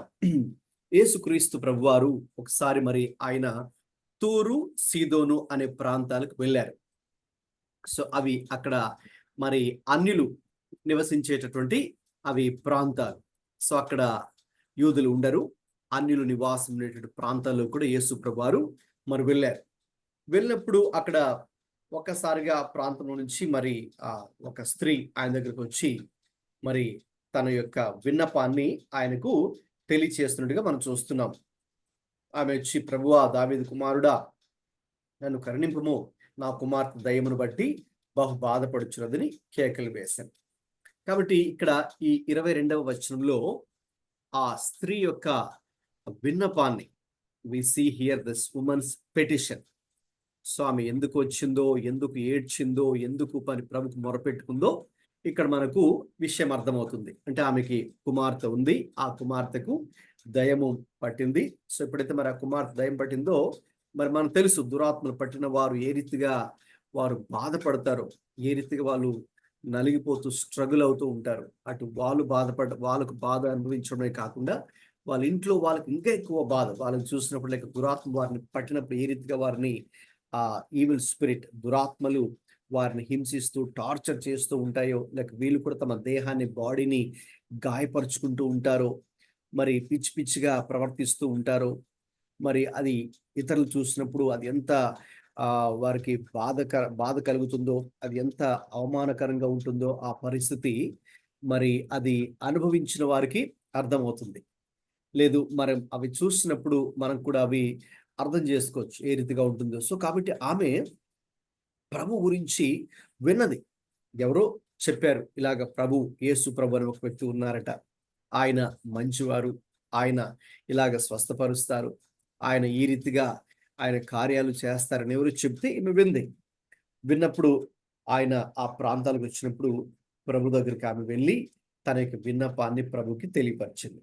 తన కుమార్తెను స్వస్థపరచమని విన్నపాన్ని తెలియచేసింది. గమనించండి, ఎప్పుడైతే మరి ఆమె అడిగిందో వెంటనే ప్రభువారు స్వస్థపరచలేదు. గమనించారండి? ఈ ఇన్సిడెంట్ కొంచెం డిఫరెంట్ గా ఉంటది కదండి. మిగతా వాటికి ఈ సన్నివేశానికి మనకి చాలా తేడా ఉంటది. అదే మనం బైబిల్లో ఆ రీతిగా మరి మనం అధ్యయనం చేయాలి. సో వెంటనే ఎప్పుడైతే ఆమె చెప్పిందో, కేకలు వేసుకుంటూ వచ్చిందో, మరి అప్పుడు మనం చూస్తాం కదండి 23లో, అందుకు ఆయన ఆమెతో ఒక్క మాట ఆయనను చెప్పలేదు. యేసు ప్రభువారు కొంచెం ఆయన సైలెంట్ అయ్యారు. అప్పుడు అయితే శిష్యులు అయితే వాళ్ళేం చెప్తున్నారు, ఈమె మన వెంబడి వచ్చి కేకలు వేస్తుంది కాబట్టి ఈమెను ఇక్కడి నుంచి పంపివేద్దామని వాళ్ళు మాట్లాడుతున్నారు. ఈయనైతే సైలెంట్ గా ఉన్నారు. ఈయనైతే ఏమీ చెప్పలేదు. కొద్దిసేపు, 1 నిమిషం అలా ఉంది. తర్వాత ఆయన ఏమన్నారంటే ఒక మాట అన్నారు, ఇశ్రాయేలు ఇంటి వారై నశించిన గొర్రెల యొద్దకే గాని నేను మరి ఎవరి యొద్దకును నేను పంపబడలేదని ఆమెతో ఒక మాట అన్నారు. ఓకే, అంటే ఆయన ఉద్దేశం, నేను ఇదిగో యూదుల మధ్యకే వచ్చాను కాబట్టి యూదులతోనే నేను మాట్లాడతాను, యూదుల మధ్యనే కార్యం చేస్తారు అన్నట్టుగా ఆయన అన్నారు. వాస్తవంగా అయితే యూదుల కొరకే కాదు, లేకపోతే యూదులను మాత్రమే రక్షించటకో స్వస్థపరచుటకు కాదు. అలాగైతే ఆయన, మీరు పైన చదివారు కదా, ఆయన తూరు సీదోను ఎందుకు వెళ్ళారని, అక్కడికి వెళ్ళి ఉండేవారే కాదు. ఎందుకంటే అక్కడ ఎవరు ఉంటారు? అన్యులు ఉంటారు, రైట్? సో కాబట్టి ఆయన అందరి కోసం వచ్చారు. అయితే ఇక్కడ ఏంటి, ఆయన ఆమె విశ్వాసాన్ని పరీక్షిస్తున్నారు. Jesus is testing her faith. Okay, మీకు అర్థమవుతుంది కదండి ఈ విషయం. కాబట్టి ఆయన అందుకు అలా చెప్పారు, ఏమని? ఇశ్రాయేలు ఇంటి వారే నశించిన గొర్రెల యొద్దకే గాని మరి ఎవరి యొద్దకు నేను పంపబడలేదు. అయినను ఆమె వచ్చి, చూస్తున్నారుగా ఆ మాట అయినను అనేది చాలా ఇంపార్టెంట్. అంటే ఒక విధంగా చెప్పాలంటే యేసు ప్రభు వారు ఇండైరెక్ట్ గా, పరోక్షంగా ఏమని చెప్తున్నారు? అమ్మ, మీరు అన్యులు కదా, కాబట్టి మరి అన్యులను నేను స్వస్థపరచను, లేక నేను పంపబడినటువంటి ముఖ్యమైన ఉద్దేశం ఏంటంటే ఇశ్రాయేలీలు, యూదులు ఎవరైతే ఉన్నారో వారి మధ్యకే నేను పంపబడ్డాను, అంటే వారిని రక్షించుట కోసం, లేక వారిని స్వస్థపరచుట కోసమే అన్నట్టుగా ఇండైరెక్ట్ గా ఏంటి, ఒక విధంగా నేను ఓకేనా ఇది చెయ్యను అన్నట్టుగా ఆయన చెప్తున్నారు. ఓకే, అయితే ఆమె అయినను అంటే ఒక విధంగా ప్రభువు సైలెంట్ గా ఉన్నారు ఫస్ట్, తర్వాత ఏదో ఒక మాట అన్నారు, అది కూడా ఆమెకు ఫేవరబుల్ గా ఏమీ లేదు, అది కొంచెం ఆమెకు నెగిటివ్ గానే అనిపించింది. అయినను ఆమె వచ్చి ఆయనకు మ్రొక్కి, ప్రభువా నాకు సహాయం చేయమని అడిగాను. ఆమె అయితే వదిలిపెట్టట్లేదు. ఆమె అయితే ఇంకా విశ్వాసం అయితే కలిగి ఉంది. కలిగి ఇంకేం చెప్తుంది? ప్రభు దగ్గరికి వచ్చి ఆయనకు మొక్కి, ప్రభువా నాకు సహాయం చేయమని అంటుంది. అన్నప్పుడు ప్రభు ఏమన్నారు? 26లో పిల్లల రొట్టె తీసుకొని కుక్క పిల్లలకు వేయుట యుక్తము కాదని అన్నారు.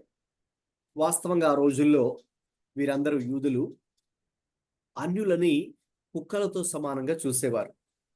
అన్య జనులకు వారు ఒక విధంగా విలువని, గౌరవాన్ని ఇచ్చేవారు కాదు. తమ గురించి తాము చాలా గొప్ప అభిప్రాయాన్ని వాళ్ళు కలిగి ఉన్నారు. ఏంటి? మేము యూదులు, మేము ఇశ్రాయేలీలు, మేము ఎన్నుకోబడినటువంటి జనాంగము, దేవుడు మరి మమ్మల్ని ఏర్పాటు చేసుకున్నారు మరి అనే ఒక తమ జాతిని గురించినటువంటి అతిశయాన్ని వాళ్ళు కలిగి ఉన్నారు. కాబట్టి సేమ్ టైం ఇతరుల గురించినటువంటి ఒక దురభిప్రాయాన్ని కూడా వాళ్ళు కలిగి ఉన్నారు. ఇంకా మిగతా వాళ్ళంతా కూడా వేస్ట్ అన్నట్టుగా, మిగతా వాళ్ళు కుక్కలతో సమానం అన్నట్టుగా కూడా ఆ రోజుల్లో వాళ్ళు ఆ అభిప్రాయాన్ని కలిగి ఉన్నారు. సో ఇది కూడా ఆయన చెప్పడంలో కూడా అది కూడా ఒక ఉద్దేశమే. పిల్లలు రొట్టె తీసుకొని కుక్కలకు వేయడం కరెక్ట్ కాదు కదమ్మా అని ఆయన చెప్పారు. దానికి ఆమె ఒక అద్భుతమైన సమాధానం చెప్పింది కదండి 27లో. ఆమె ఏం చెప్పింది దానికి? నిజమే ప్రభువా, కుక్క పిల్లలు కూడా తమ యజమానుల బల్ల మీద నుండి పడి ముక్కలు తింటాయి కదా అని ఆమె అంది. అందుకు ఆ మాటలకు ఇక్కడ యేసు ప్రభువు కూడా చాలా ఒక విధంగా చెప్పాలంటే ఆశ్చర్యపోతూనే ఉన్నారు. సో కాబట్టి ఈ మాటలు కనుక మనం ఒక్కసారి పరిశీలిస్తే, అంటే ఇప్పుడు దాకా మనం చూసిన 23 నుంచి 27 దాకా జరుగుతున్నటువంటి ప్రభు మధ్య ఆ కనాను స్త్రీ మధ్య జరుగుతున్న సంభాషణ చూస్తే అక్కడ ఏం కనిపిస్తుంది? ఒకటే మనకు కనిపిస్తుంది. ఏంటి? ఉమెన్స్ పర్సిస్టెన్స్, అంటే ఆ స్త్రీ యొక్క పట్టుదల మనం చూస్తున్నాం. అయితే ఇక్కడ మనకు కొన్ని ఆటంకాలు ఉన్నాయి. Same time you see some obstacles. విశ్వాసం ఉంది ఈమెలో, అయితే ఆ విశ్వాసానికి కొన్ని ఆటంకాలు కూడా మనం చూస్తున్నాం, కొన్ని అడ్డులు. ఏంటి అడ్డులు? చూడండి, అక్కడ ఆమె there is a obstacle of race, ఆమె జాతి అన్యురాలు. అలాగే ఆబ్స్టికల్ ఆఫ్ రిలీజన్, మతము. ఫస్ట్ జాతి అనే ఒక ఆటంకం ఉంది ఆమెకు. ఆశీర్వాదం పొందుకోకుండా ఉండడానికి కొన్ని ఆటంకాలు ఉన్నాయి. ఏంటి ఆటంకాలు? అక్కడ 5 మెన్షన్ చేశాను.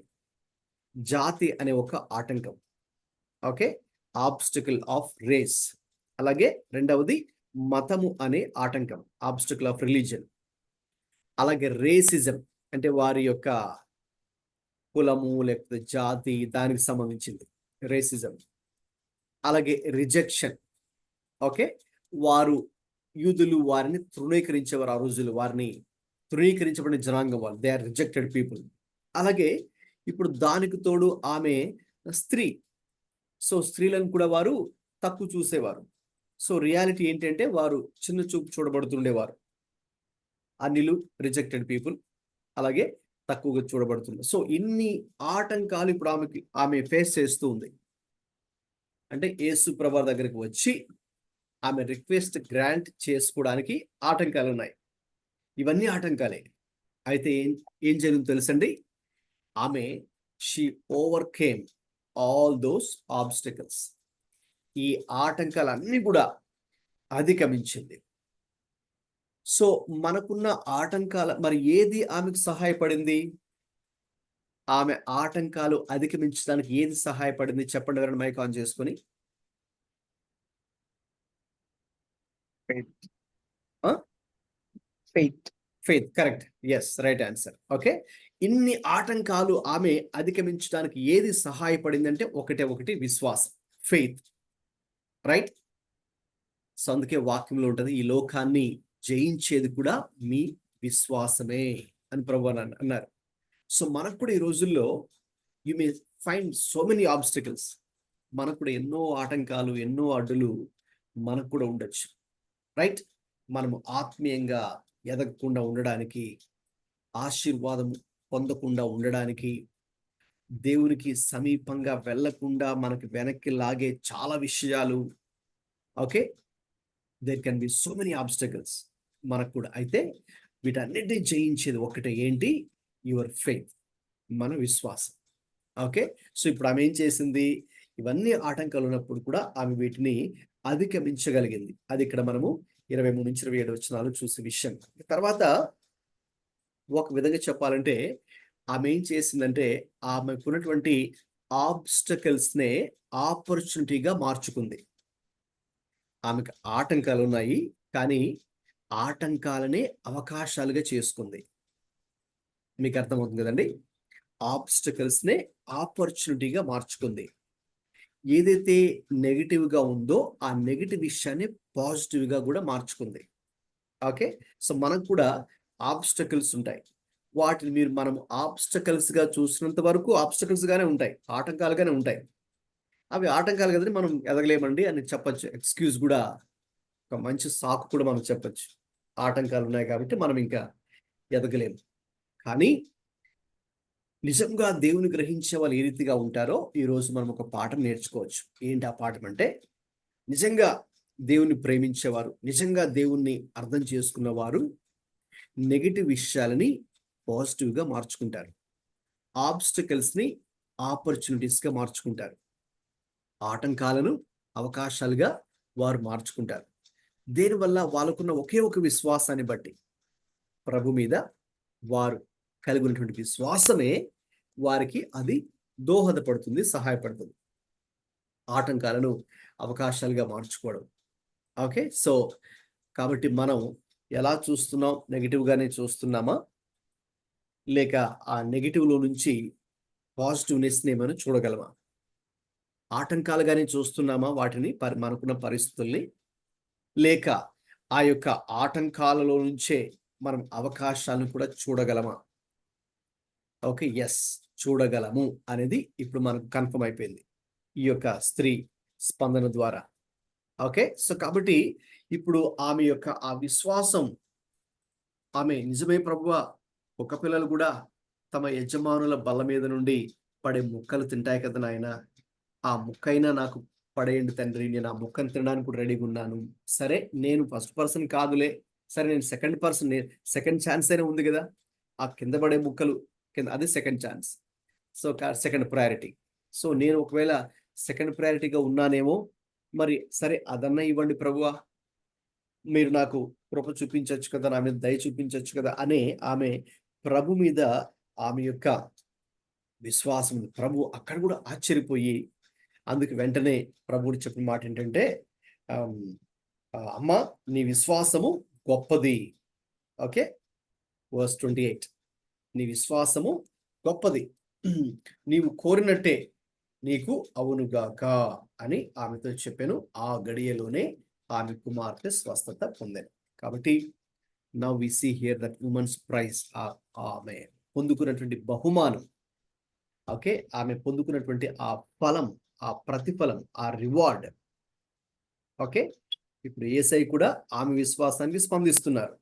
ఓకే, ఫస్ట్లో స్పందించినట్టు ఆయన ఉన్నప్పటికీ కూడా ఆయన పరీక్షించారు, చూద్దాం ఈమె విశ్వాసం ఎలా ఉందో అన్నట్టుగా. సో అయితే now he responds to her faith. అలాగే ఈ రివార్డ్ హర్ ఫెయిత్, ఆమె విశ్వాసాన్ని కూడా ఆమె ప్రభువారు ప్రతిఫలం ఇచ్చినట్టుగా మనం చూస్తున్నాం. కాబట్టి ఇక్కడ యేసు ప్రభువారు ఆ తూరు సీదోనులు అనే ఒక అన్య ప్రాంతాలకు ఆయనే వెళ్ళి అక్కడ ఉన్నటువంటి అన్య జనులను కలుసుకొని వారికి కూడా దేవుని యొక్క సువార్త ప్రకటించి వారికి కూడా స్వస్థపరిచి దేవుని ప్రేమను పంచారు. అది సెకండ్ ఇన్సిడెంట్. ఇప్పుడు థర్డ్ ఇన్సిడెంట్ లోకి వెళ్దాం. ఎవరైనా మార్కు సువార్త 5వ అధ్యాయము, మేబీ అక్కడ ఎక్కువ వచనాలు ఉన్నాయి కదా, మేబీ మత్తయి సువార్తలో తక్కువ వచనాలు ఉన్నాయి కాబట్టి అది చదువుదాం. సో మనకు మార్కులో, మత్తయిలో, లూకాలో ఉన్నాయి సేమ్ ఇన్సిడెంట్. ప్రస్తుతానికి మత్తయి 8:28 నుంచి 34 దాకా చదవండి. Just to save time. ఆ తక్కువ వచనాలు టెక్స్ట్ నేను సెలెక్ట్ చేశాను ఇక్కడ. బట్ మీరు తర్వాత ఈ 3 లేఖనాలు చదవండి. ప్రస్తుతానికి మత్తయి సువార్త 8:28 నుంచి 34 దాకా చదవండి. ఆయన అందరి నుండి గదరేనీయులు దేశం చేరగా దయ్యములు పట్టిన 2 మనుషులు సమాధిలో నుండి బయలుదేరి ఆయనకు ఎదురుగా వచ్చింది. వారు ఉగ్రులైనందున ఎవడునూ ఆ మార్గము వెళ్ళలేకపోయెను. వారు, ఇదిగో దేవుని కుమారుడా, నీతో మాకేమని కాలము రాకమునిపే మమ్మను బాధించుటకు ఇక్కడికి వచ్చితివా అని కేకలు వేసిరి. వారి దూరమున గొప్ప పందుల మంద మేయుచుండగా ఆ దెయ్యములు, నీవు మమ్మను వెళ్ళగొట్టిన ఎడ్ల ఆ పందుల మందలోకి పోనిమ్మని ఆయనను వేడుకొనెను. ఆయన వాటిని పొమ్మనగా అవి మనుషులు వదిలిపెట్టి ఆ మందలోనికి పోయిను. ఇదిగో ఆ మందంతయు ప్రాపాతము నుండి సముద్రములోనికి పడగా పరిగెత్తుకొని పోయి నీళ్ళల్లో పడి చచ్చెను. వాటిని మేపువారు పారిపోయి పట్టణంలోనికి వెళ్ళి జరిగిన కార్యములన్నీ దెయ్యములు పట్టిన వారి సంగతి తెలిపిరి. ఇదిగో ఆ పట్టణస్థులు యేసును ఎదుర్కొని వచ్చి ఆయనను చూచి తమ ప్రాంతములు విడిచిపోమ్మని ఆయన్ని వేడుకొనిరి. రైట్, చాలండి, థ్యాంక్ యూ. గమనించండి, ఇక్కడ కూడా గెరాసెనుల ప్రాంతము, రైట్. ఇక్కడ మనకు లూకా సువార్తలో 5లో అయితే అది విషయం మనం ఉంటుంది. లూకా సువార్త 5లో లూకా సువార్త 8:26 నుంచి చూస్తే, లూకా సువార్త 8వ అధ్యాయము, ఆ ప్రాంతం పేరు ఇక్కడ ఉంది కదండి. వారు గలిలయ ఎదురుగా ఉండు గెరాసీనుల దేశానికి వచ్చారు. ఓకే, సో కాబట్టి ఇక్కడ ఆ గెరాసీనీలు వారు ఎవరు అంటే, ఇది మెయిన్లీ ఇదంతా కూడా ఏ ఏరియా అంటే అన్య జనులు ఉండేటటువంటి ప్రాంతం. సో కాబట్టి యేసు ప్రభువారు ఆయన అన్య జనులు ఉన్నటువంటి ప్రాంతానికి కూడా వెళ్ళారు. సో అక్కడ ఉన్నటువంటి అనేక మందిని కలుసుకున్నారు. అయితే ఎవరిని కలుసుకున్నారంటే దురాత్మలు పట్టినటువంటి వారు. ఓకే, ఆ దురాత్మలు పట్టినటువంటి వారిని ఆయన కలుసుకొని వారిలో దురాత్మలను ఆయన గద్దించి వారిని స్వస్థ చిత్తులనుగా చేసి వారికి సువార్త ప్రకటించి, ఓకే, దేవుని పరిచర్య అంటే ప్రభు ఎందుకోసమైతే ఈ లోకానికి వచ్చారో మరి ఆ యొక్క ప్రేమ సువార్తను మరి ఆయన వారికి కూడా అక్కడ అందచేయడము జరిగింది. ఇక తర్వాత వాళ్ళు ఏం చేశారు, ఇంకా వాళ్ళు కూడా మరి స్వస్థ చిత్తులై వారు ఇంకా అందరికీ అనేకులకు వాళ్ళు కూడా మరి యేసుక్రీస్తు ప్రభు గురించి ఆయన చేసిన కార్యాలు వాళ్ళు అక్కడ ప్రకటించారు. ముఖ్యంగా మనం ఇక్కడ లూకాసు వార్త 8లో ఆ టెక్స్ట్ లోకి చూస్తే 38, 39 వచనాలు ఒకసారి చదువుతారంటే 2 వచనాలు. లూకాసు వార్త 8, 38, 39. Luke 8, 38, 39. Luke 8.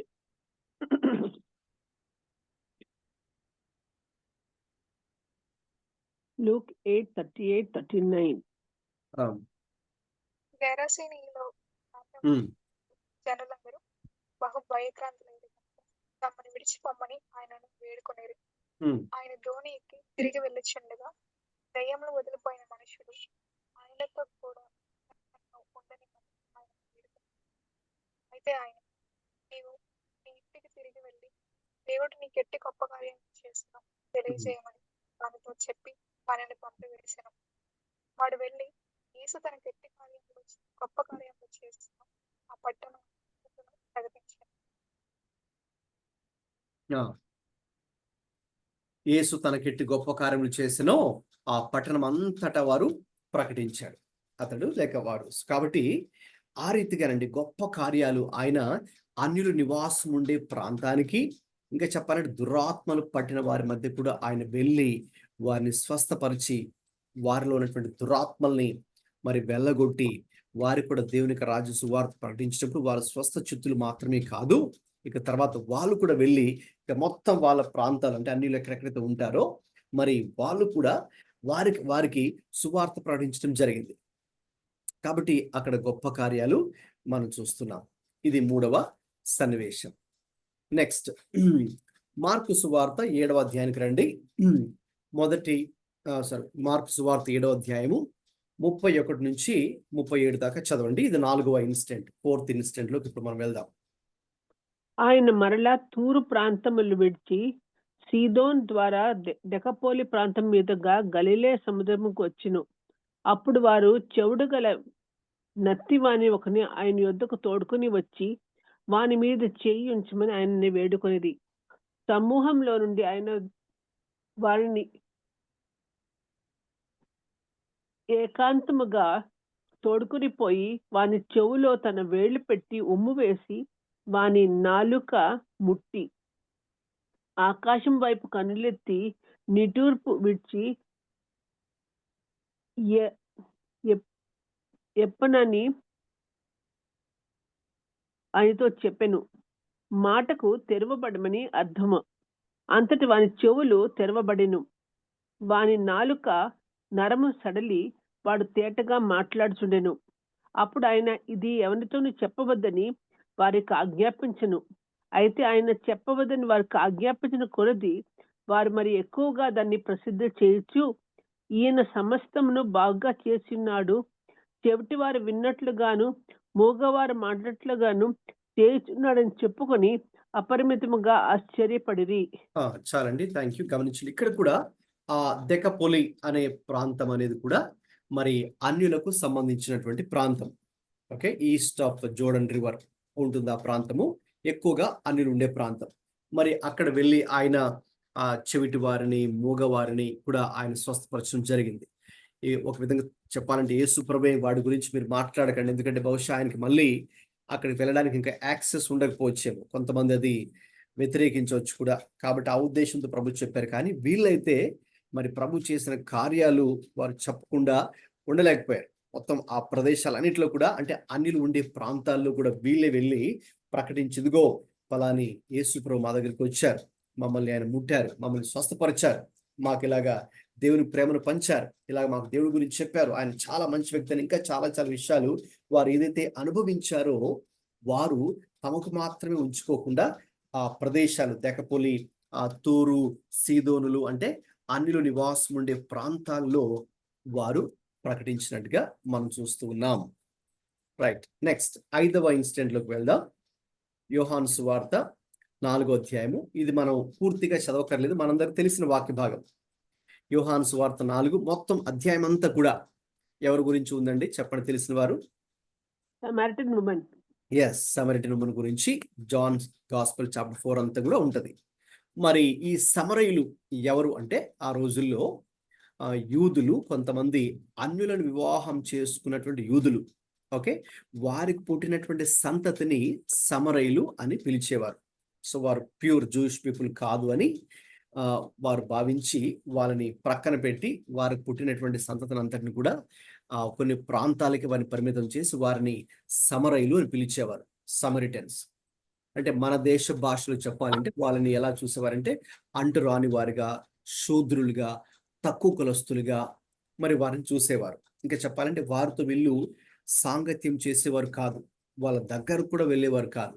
ఒక విధంగా చెప్పాలంటే వాళ్ళు ఒక ఊరికి వెళ్ళాలంటే ఒకవేళ వారు వెళ్ళే దారిలో మధ్యలో కనుక ఏదైనా సమరయులు ఉన్న ప్రాంతం ఉంటే అలా వెళ్ళరు. ఓకే, ఇంకా చుట్టూ తిరిగి వెళ్తారు, కానీ రౌండ్ అబౌట్ జర్నీ అయినప్పుడు కూడా పర్వాలేదు అన్నట్టుగా వాళ్ళు అనుకొని అలా ట్రావెల్ చేసేవారు. ఎందుకంటే వీళ్ళు చాలా చెడ్డవాళ్ళు, లేకపోతే వీళ్ళు తక్కువ జాతికి చెందినటువంటి వారు అని వాళ్ళని చూసేవారు. కాబట్టి అన్యులుగానే వారు పరిగణించబడేటువంటి వారు. అయితే మనకు తెలుసు యోహాను సువార్త 4వ అధ్యాయం అంతట్లో కూడా మరి యేసుక్రీస్తు ప్రభువారు ఆ సమరయ స్త్రీతో మరి చేసినటువంటి సంభాషణ అంతా కూడా చాలా అద్భుతమైనటువంటి సంభాషణ. ఇప్పుడు నేను ఆ డీటెయిల్స్లోకి నేను ఇప్పుడు వెళ్ళదలుచుకోలేదు, మీకు తెలుసు ఆ సన్నివేశం.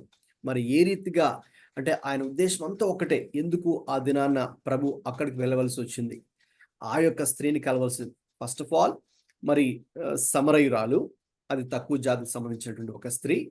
దానికి తోడు ఇంకా ఆమెకున్న మైనస్ పాయింట్ ఏంటంటే ఆమె యొక్క క్యారెక్టర్, ఆమె బ్యాక్గ్రౌండ్ క్యారెక్టర్ మంచిది కాదు కదా. సో అయితే ప్రభుకు తెలుసు, ప్రభుకు ఆ విషయాలని తెలుసు. అయినా కూడా ఎందుకు ఆమె వెళ్ళి అక్కడ ఆయన వెళ్ళి మాట్లాడడం జరిగిందంటే మరి ఆమెను ఒకటి ఆమె జీవితాన్ని రక్షించడానికి, ఆమెకు రక్షణ అనుగ్రహించడానికి, రెండవది ఆమె ద్వారా మొత్తం ఆ గ్రామంలో ఎవరైతే ఉన్నారో మనకు తెలుసు కదండి, ఆమె ఎప్పుడైతే ఈయన మెస్సయ్య అని గుర్తించిందో, ఈయనే దేవుడు అని గుర్తించిందో, ఇక మన పూర్వీకులు ఎవరినో ఎక్కడో ఆరాధించారు కానీ ఇప్పుడు మన కళ్ళ ముందే ఆ మెస్సయ్య దిగివచ్చాడు, మా దేవుడు దిగివచ్చాడు అని ఎప్పుడైతే ఈమె గ్రహించిందో ఏం చేసిందండి, వెంటనే వెళ్ళిపోయి మొత్తం ఊరందరినీ కూడా తీసుకొని వచ్చింది కదండి. ఒక విధంగా చెప్పాలంటే ఆమె గొప్ప నేనంటాను ఆమె ఒక గొప్ప సువార్థకురాలని పిలుస్తాను నేను ఆమెను. Samaritan woman, she is a great evangelist. వెళ్ళి మరి వాళ్ళకి చెప్పడం మొత్తం వచ్చేసారు. మొత్తం అందరూ వచ్చి ఆ మెస్సయ్యను వాళ్ళు కూడా చూడడం జరిగింది. కాబట్టి అంటే అన్యురాలు సమరయులు, ముఖ్యంగా సమరయులు అయితే ఇంకా ఇంకా తక్కువ జాతి వారిగా పిలువబడే వారి యొద్దకు కూడా ప్రభు వెళ్ళారు, వారికి సువార్త ప్రకటించి వారికి కూడా రక్షణ అందించడం జరిగింది. చివరిదండి, చదవండి లూకా సువార్త 17వ అధ్యాయానికి వద్దాం, 11 నుంచి 19 దాకా.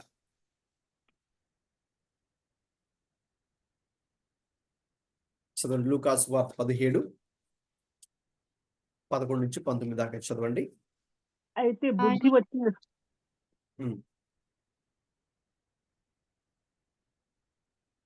కంటిన్యూ. ఆయన యెరూషలేమునకు ప్రయాణమై పోవచ్చు సమరయ గలిలయల మధ్యగా వెళ్ళుచుండెను. ఆయన యొక్క గ్రామములోనికి వెళ్ళుచుండగా 10 మంది కుష్ఠరోగులు ఆయనకు ఎదురుగా వచ్చి దూరమున నిలిచి, యేసు ప్రభువా, మమ్ము కరుణించుమని కేకులు వేసిరి. ఆయన వారిని చూచి, మీరు వెళ్ళి మిమ్మును యాజకులకు కనుపరుచుకొనుడని వారితో చెప్పెను. వారు వెళ్ళుచుండగా శుద్ధులైరి. వారిలో ఒకడు తనకు స్వస్థత కలుగుట చూచి గొప్ప శబ్దముతో దేవుని మహిమపరచుచు తిరిగి వచ్చి ఆయనకు కృతజ్ఞతాస్తుతులు చెల్లించుచు ఆయన పాదముల యొద్ద సాగిలపడెను. వాడు సమరయుడు. అందుకు యేసు, 10 మంది శుద్ధులైకారా? ఆ 9 ఎక్కడ? ఈ అన్యుడు తప్ప దేవుని మహిమపరచుటకు తిరిగి వచ్చిన వాడెవడును అగపడలేదా అని చెప్పి, నీవు లేచి పొమ్ము, నీ విశ్వాసము నిన్ను స్వస్థత పరిచినని వానితో చెప్పాను. రైట్. ప్రభువారు మరి గలిలయ సమరయ ప్రాంతాల మధ్యలో ఆయన వెళ్తూ ఉన్నప్పుడు మరి ఆ 10 మంది కుష్ఠరోగులు మరి ఆయన కలుసుకున్నారు. మరి ఆ 10 మందిని కూడా స్వస్థపరిచారు. అయితే వారిలో ఒకడు మాత్రమే గట్టిగా ప్రభుకి స్తోత్రాలు లేక వందనాలు కృతజ్ఞత చెల్లించిన వాడు. సో వాడు సమరయుడు అని మనం చూస్తాం కదండి, అది 16 చివరిలో ఉంటుంది అనమాట. వాడు సమరయుడు. మరి ఇప్పుడే చెప్పాను మీతో, సమరయులు అనేవారు మరి ఒక విధంగా చెప్పాలంటే అన్యులుగానే వారు పరిగణించబడ్డారు, మరి తక్కువ జాతిగా పరిగణించబడ్డారు. ఎవరు కూడా వారి ఎద్దుకు వెళ్ళేవారు కాదు, వారిని ముట్టుకునేవారు కాదు, వారితో సాంగత్యం చేసేవారు కాదు. అయితే ప్రభువు మరి వెళ్ళి వారికి దేవుని ప్రేమను చూపించి మరి వారిని స్వస్థపరచడం కూడా జరిగింది. కాబట్టి ఈ 6 సన్నివేశాలు మనం చూసినప్పుడు మనకు ఏమర్థమవుతుందండి, ఆయన ఏ రీతిగా అన్యుల యొద్దకు వెళ్ళి వారికి దేవుని రాజ్య సువార్త ప్రకటించి వారిని స్వస్థపరిచి వారి సమస్యలకు పరిష్కారాన్ని చూపించి వారికి స్వస్థత, రక్షణ, విడుదల ఏది అవసరమైతే దానిని ప్రభువారు కల్పించారు. రైట్. సో అక్కడ you see God's heart for the Gentiles. అన్యుల పట్ల ప్రభు కలిగి ఉన్నటువంటి హృదయం మరి మనకు కనిపిస్తుంది. రైట్. సో దీని ద్వారా మనం నేర్చుకునే పాఠం ఏంటి? సో ఈ రోజుకి అంటే ఈ రోజున మనం వాటిని ఎలా దాన్ని అప్లై చేసుకోవాలి? ఏ రీతిగా అయితే ప్రభు మరి అన్యుల్ని ఎప్పుడైతే ఆయన చూశారో ఆ అన్యుల పట్ల ఆయన ఎటువంటి విధానంలో ఆయన స్పందించారు. ఓకేనండి. సో కాబట్టి ఒక విధంగా చెప్పాలంటే ఆయన యూదుల్ని ఎలా చూశారో అన్యుల్ని కూడా అలాగే చూశారు. ఎందుకంటే ఒక విధంగా చెప్పాలంటే యూదులు ఏమనుకుంటున్నారు, మేము ఎన్నుకోబడిన సంతతి, మరి మేము దేవుని రాజ్య వారసులు అని తమ గురించి తాము గొప్పగా అనుకుంటున్నారు. కానీ వాస్తవం చెప్పాలంటే వారికి కూడా రక్షణ లేదు. అందుకే వారికి కూడా దేవుని యొక్క రాజ్య సువార్తను ఆయన ప్రకటించారు. వారిలో కూడా వ్యక్తిగత మారుమనస్సు అనేది వారికి లేదు. కాబట్టి ఏ రీతిగా అయితే ఆయన యూదులకు దేవుని యొక్క సువార్త ప్రకటించి వారికి స్వస్థపరిచి వారి యొక్క సమస్యలు పరిష్కరించి వారి పట్ల ఆయన ప్రవర్తించారో, సేమ్ వే అన్యులు ఆ రోజుల్లో మరి వారు చెప్పాలంటే మరి మనం అపోస్తల కార్యాలు 10వ అధ్యాయం వరకు కూడా ఆనాటి మరి అపోస్తలులో కొంతమంది చేసిన ఒక తప్పు కూడా ఏంటంటే వారు కేవలం ఓన్లీ యూదుల మధ్య మాత్రమే పరిచర్య వాళ్ళు చేయడం ప్రారంభించారు, ఇంక్లూడింగ్ పీటర్, ముఖ్యమైన శిష్యుడు పేతురు కూడా. అయితే ప్రభు ఏంటంటే ఒకసారి ఆయనకు దర్శనం ఇచ్చారు. ఆ దర్శనంలో అన్ని కూడా ప్రభు చూపించి వాటిని చంపి తినమని చెబితే ఈయనేమన్నారండి, ప్రభువా వద్దు, అవి నిషిద్ధమైనటువంటివి, నేను వాటిని తినను అన్నారు కదా. సో కాబట్టి అది ఆ దర్శనం ఎందుకు వచ్చిందంటే ఏదో తినమని చెప్పే దర్శనం కాదు అది. అప్పటి వరకు వాళ్ళు యూదులను అన్యులను అలాగే చూశారు. వారు నిషిద్ధమైనటువంటి వారు, వాళ్ళ దగ్గరికి మనం వెళ్ళకూడదు, వాళ్ళు అంటరాని వారు, అన్టచబుల్ పీపుల్, లేకపోతే దేవుడు వాళ్ళని రిజెక్ట్ చేశాడు, they are rejected ones. Okay, అసలు మనమే గొప్పవారు అనుకునే ఒక తప్పుడు అపోహలో అపోస్తలులు కూడా ఉన్నారు, ముఖ్యంగా పేతురు. కాబట్టి ఆ దర్శనాన్ని చూపించి యేసయ్య చెప్పడం ద్వారా లేదు, నువ్వు అలా అనుకోకూడదు, కాబట్టి వెంటనే కిందికెళ్ళు అని చెప్పినప్పుడు కింద ఎవరు ఉన్నారండి, కొర్నేలి, ఒక అన్యుడైన కొర్నేలి నుంచి ఒక వ్యక్తి అక్కడికి పంపబడ్డాడు. కాబట్టి నువ్వు వెంటనే అక్కడికి వెళ్ళాలి, కొర్నేలి ఇంటికి వెళ్ళాలి. కొర్నేలి ఎవరు? అతడు ఒక అన్యుడు. కాబట్టి అతడు ఆ బంధువులందరినీ పిలిపించుకొని ఇంట్లో రెడీగా ఉన్నాడు. రైట్, నువ్వు ఎప్పుడైతే వెళ్తావో నువ్వు ఏం చేయాలి, వారికి సువార్త ప్రకటించాలి, వారికి కూడా దేవుని యొక్క రాజ్య సువార్త ప్రకటించాలి అని చెప్పినప్పుడు మరి ఒక విధంగా పేతురే ఆశ్చర్యపోయాడు. మరి సరే, దేవుడు చెప్పిన మాట ప్రకారంగా వెళ్ళి సువార్త ప్రకటిస్తే వారు కూడా ఆ సువార్త విని వాళ్ళు కూడా పరిశుద్ధాత్మను పొందుకున్నారంటే యూదులు యెరూషలేములో ఎలాగైతే మరి పెంతెకోస్తు దినాన దేవుని శక్తి చేత నింపబడ్డారో వీళ్ళందరూ యూదులు, మరి అక్కడ దేవుడు అన్యుల మధ్య కూడా ఆ కొర్నేలి ఇంటిలో బంధువుల మధ్యలో గొప్ప కార్యం దేవుడు చేశాడు. అది చూసి మరి పేతురే షాక్ అయ్యాడు. అంటే ఒక విధంగా చెప్పాలంటే పేతురికే దేవుడు ఆ రోజు ఒక పాఠాన్ని నేర్పించాల్సి వచ్చింది. ఏంటంటే, బాబు నువ్వేదో వీళ్ళకి మాత్రం రక్షణ అనుకుంటున్నావా, అందుకే వీళ్ళ మధ్యనే పరిచయం చేస్తున్నావు? కాదు, నా ఉద్దేశం ఏంటంటే వీళ్ళ మధ్య ఏ రీతిగా అయితే మీరు చేస్తూ ఉన్నారో అలాగే అన్యుల మధ్య కూడా మీరు వెళ్ళాలి, అక్కడ కూడా వారికి కూడా సువార్త ప్రకటించాలి. వాళ్ళు కూడా నశించిపోతున్నటువంటి జనాంగమే. ఒక విధంగా వీళ్ళు ఎలాగైతే నశించిపోతున్నారో వాళ్ళు వాళ్ళకి రక్షకుడు అవసరం, వారికి సువార్త అవసరం, కాబట్టి మీరు వెళ్ళాలి. ఇక దాని తర్వాత అండి మనం చూస్తాం ఏ రీతిగా అన్యజనుల మధ్య సువార్త జరిగిందో. ఇక పేతురు తర్వాత మరి దేవుడు గొప్పగా అపోస్తలుడైన పౌలుని, టైం అవుతుంది కాబట్టి నేను త్వరలో ముగింపులోకి వచ్చేస్తున్నాను, ఒక మాట చదువుకుందాం ఇక్కడ.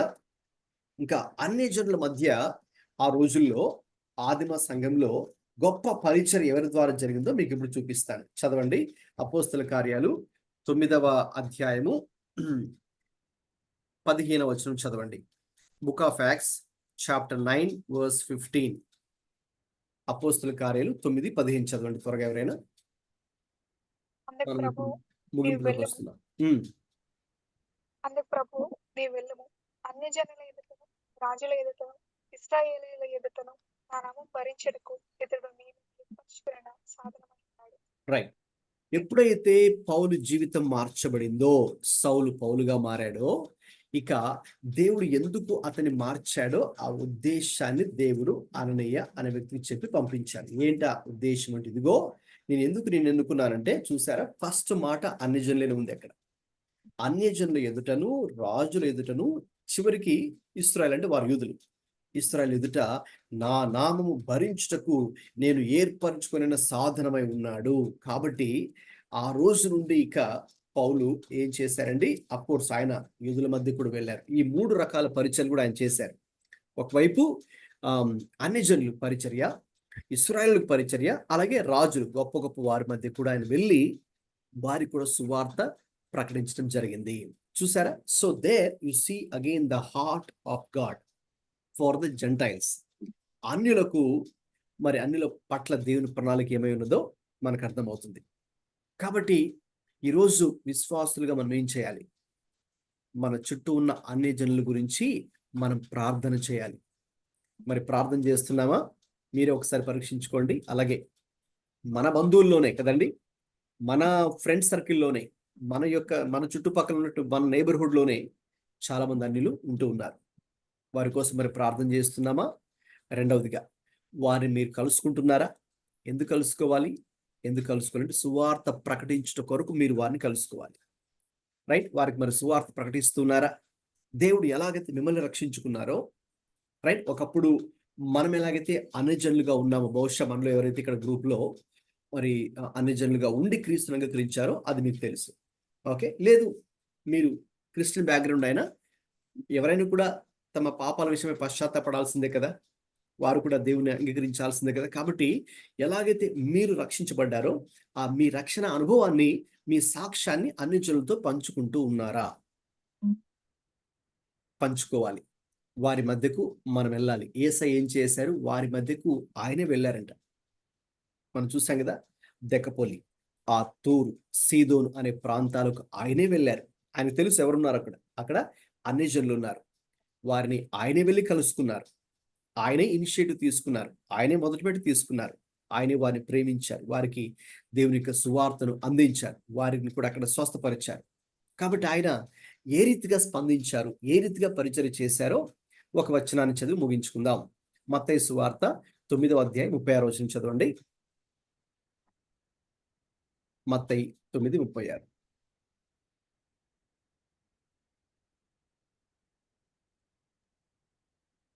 ఆయన సమూహం చూచి వారు కాపరులైన గొర్రెల వలె విసికి చెదిరి ఉన్నందున వారి మీద కనికరపడి.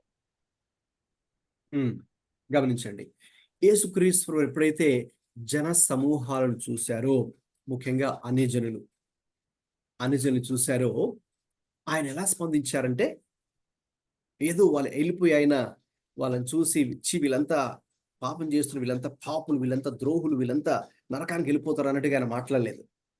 How did he respond when he saw them? వారు ఎలా ఉన్నారండి? కాపరి లేని గొర్రెల వలె వారు ఉన్నారు అని వారి మీద ఆయన కనికరపడ్డారు. He was moved with compassion. అదండి. సో అన్యులను మనం ఎలా చూడాలి అనే ప్రశ్న కనుక మీకుంటే దానికి సమాధానం, ఆన్సర్ ఏంటంటే, యేసయ్య అన్యులను ఎలా చూశారో మనము అలాగే అన్యులను చూడాలి. అలాగే అన్యులతో మనం ఎటువంటి సహవాసం చేయాలో అనే ప్రశ్న మనకుంటే దానికి కూడా సమాధానం ఇదే. యేసుక్రీస్తు ప్రభువారు ఎలాగ వారితో సహవాసం చేశారు, లేక ఏ రీతిగా వారి మధ్య ఉన్నప్పుడు వ్యవహరించారు, ఓకే, వారిని, లేకపోతే వారితో ఏ విషయాలు మనం మాట్లాడాలి, ఏ టాపిక్స్ వారితో మనం మాట్లాడాలి, సేమ్ దానికి కూడా ఆన్సర్ ఇదే. యేసుక్రీస్తు ప్రభువారు వారి మధ్య ఉన్నప్పుడు ఏ విషయాలు మాట్లాడారు, లేక ఎందుకు వారి మధ్యకు వెళ్ళారు, ఎందుకు వారి ప్రాంతాలకు వెళ్ళాలని అనుకున్నారు? జస్ట్ ఒకే ఒక కారణం, వారు కూడా రక్షించబడాలి, వారికి కూడా ఈ రక్షణ సువార్త అందాలి అనే గొప్ప ప్రేమతో. అందుకే ఆయన హి was moved with compassion when he saw those multitudes of Gentiles. అన్యులు చూసినప్పుడు ఆయన వారి మీద కనికరపడ్డారు. కాబట్టి ఈ రోజున మరి మనం ఈ క్లాస్ ముగిస్తుండగా మన స్పందన ఏమై ఉండాలంటే, మనం కూడా అన్యులను చూసినప్పుడు, లేక ఇంకా మన బంధుమిత్రాదుల్లోనే, మన యొక్క ఫ్రెండ్ సర్కిల్లోనే, మన చుట్టూ ఉన్నట్టు, మన నైబర్హుడ్లో చుట్టూ ఉన్నట్టు వారిలోనే ఎంతో మంది అన్యులు ఉన్నారు కదండి. కాబట్టి ఆ విషయానికి వస్తే మన దేశంలో మెజారిటీ వారే కదా, క్రైస్తవేతరులే కదా, అన్యులే కదా. కాబట్టి వారి పట్ల మనం ఏ రీతిగా వ్యవహరించాలి, వారి కోసం ఎలా ప్రార్థించాలి, వారి ఎదుగుకి ఎలా వెళ్ళాలి, ఎలా సువార్త ప్రకటించాలో చాలా స్పష్టంగా యేసయ్య మనకు మాదిరి చూపించాలి. కాబట్టి మరి మనం కూడా ఆ రీతిగా ఉండాలని మరి మనం కూడా ప్రార్థన చేద్దాం. రైట్, నేను ప్రే చేయడానికంటే ముందు ఎవరైనా ఒకరు బ్రీఫ్గా షేర్ చేస్తారా? ఒకరు కానీ ఇద్దరు కానీ 1 minute ఈరోజు మీరు విన్న విషయాలు, నేర్చుకున్న విషయాలు ఏంటో షేర్ చేయండి.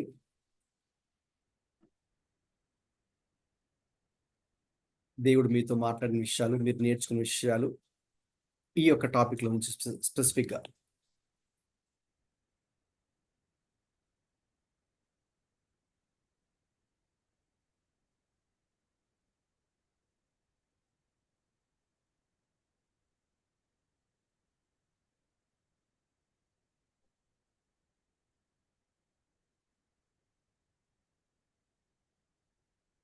ఎవరైనా షేర్ చేయాలనుకున్నారండి?